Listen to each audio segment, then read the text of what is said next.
পিছন পানে করোনা না হবার চান্স তারই যার রোগ প্রতিরোধ ক্ষমতা বা ইমিউনিটি বেশি।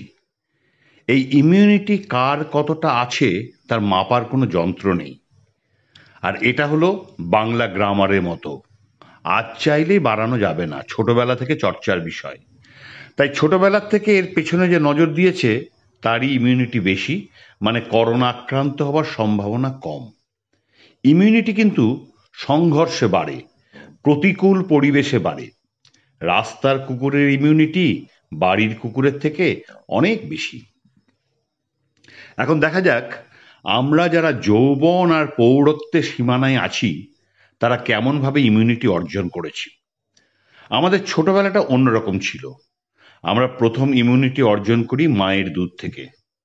একটু বড় হয়ে টলমল পায়ে হাঁটতে হাঁটতে মাটিতে পড়ে থাকা মুড়ির দানা, বাদাম এসব পুড়িয়ে খেতাম। পেট খারাপে ভুগতে ভুগতে ইমিউনিটি অর্জন করলাম।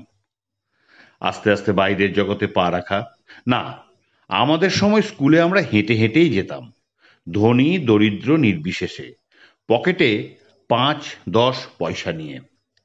৩ পয়সা আর ২ পয়সা নিয়ে ৫ পয়সা হতো। নয়া পয়সা বলা হতো। ২ নয়া পয়সা পকেটে থাকলে বলতাম আমার পকেটে দুনিয়া, মানে ২ নয়া পয়সা, ২ নয়া, দুনিয়া, আমার পকেটে দুনিয়া আছে। এই দিয়ে শুরু তো আমাদের ইটিং আউট। আলু কাবলি, ছোলা মাখা, শশা কাটা, বিভিন্ন চূরণ, হজমি, আচার, বাসি ঘুগনি ইত্যাদি ছিল আমাদের ইটিং আউটের মেনু। এত ভিন্নতার মধ্যেও এই সমস্ত খাবার ছিল আমাদের দেশের বৈচিত্র্যের মধ্যে ঐক্য মর্মার্থের অনুগামী।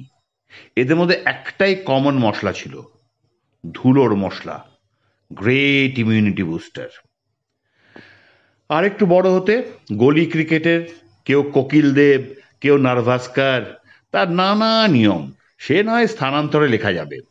তবে ড্রেনে বল পড়লে ২ আঙুল দিয়ে আলতো করে তুলে নেওয়া হতো।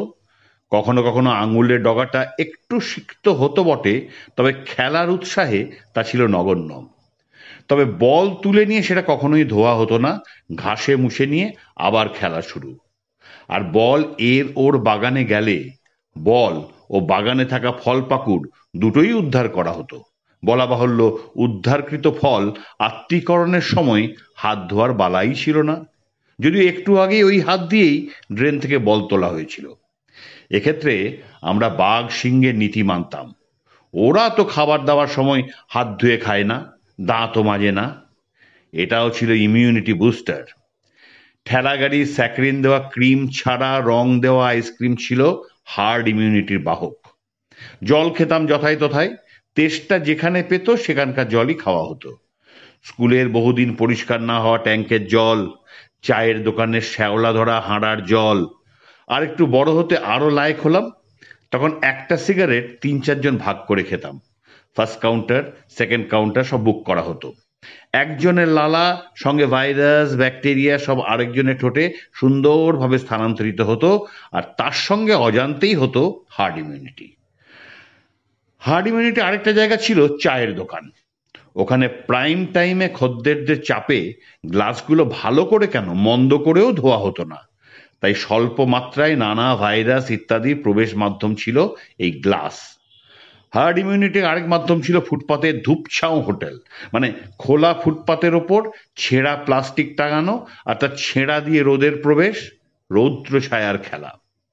ওখানে সকালে রাখা হতো 1.25 কড়াই ঘুগনি, বিকেলে পথ চলতি গাড়িবাহিত ধুলো, ধোঁয়া এইসব খেয়ে সেটা 1 কড়াই হয়ে যেত, তারপর বিক্রি হতো। ওই ঘুগনিতে মেশানো মাংসের টুকরো কিন্তু যে কোনো চীনা মাংসের দোকানকে চ্যালেঞ্জ করে দেবে। এখানের খাবার কিন্তু ফুটের নয়, গজের। হার্ড ইমিউনিটি অঞ্চলের আরেক আদর্শ স্থান হলো মোড়ের মাথার ফুচকাওয়ালা। ওখানে দুদিক দিয়ে ধুলো, মশলার, ফুচকাওয়ালার হাত ধোয়া টক জল, নানা মতবাদ প্রচলিত, হাতে হাজা, নাক ঝাড়া, না মোছা হাত ইত্যাদি। এছাড়াও ব্যক্তিগতভাবে হার্ড ইমিউনিটির জন্য আমি অনেকের কাছেই ঋণী। কয়েকটা উল্লেখ করছি: পুরুলিয়ার টিকিয়া, দই বড়া, ট্যাক্সি স্ট্যান্ডের ধোসা, লস্যি, পাওভাজি, হাটের মোড়ের ঘুগনি, ব্যারাকপুরের চিড়িয়া মোড়ের চা, স্টেশনের লস্যি, দুর্লভপুরের মোড়ের চা, বটজোড়ার লাইন হোটেলের খাবার, পাত্র সাহেবের কাঁকড়ডাঙ্গা মোড়ের খাবার, ইন্দুপুর বাংলার চা চপ, নারায়ণগঞ্জের চড়ুইভাতার চা, ডেবরা মোড়ের ফলের রস, গড়বেতার ময়রা কাটার লাইন হোটেলের খাবার, ওন্দার বাস স্ট্যান্ডের চপ, ভবানী ভবনের পেছন দিকে তেলে ভাজার দোকান, জগদ্দলের লস্যি, ডালবড়া, বোলপুর বাস স্ট্যান্ডের চা, যাদবপুর 8B আর স্টেশন রোডের ডালবড়া, ফুচকা, সোনারপুর স্টেশনের ডালবড়া, আরো অনেক তালিকাভুক্ত হবে। তাই বলছিলাম, ঈশ্বর চাইলে আলাদা কথা, নতুবা করোনা হওয়া মুশকিল আছে। জয় জয় হার্ড ইমিউনিটির জয়।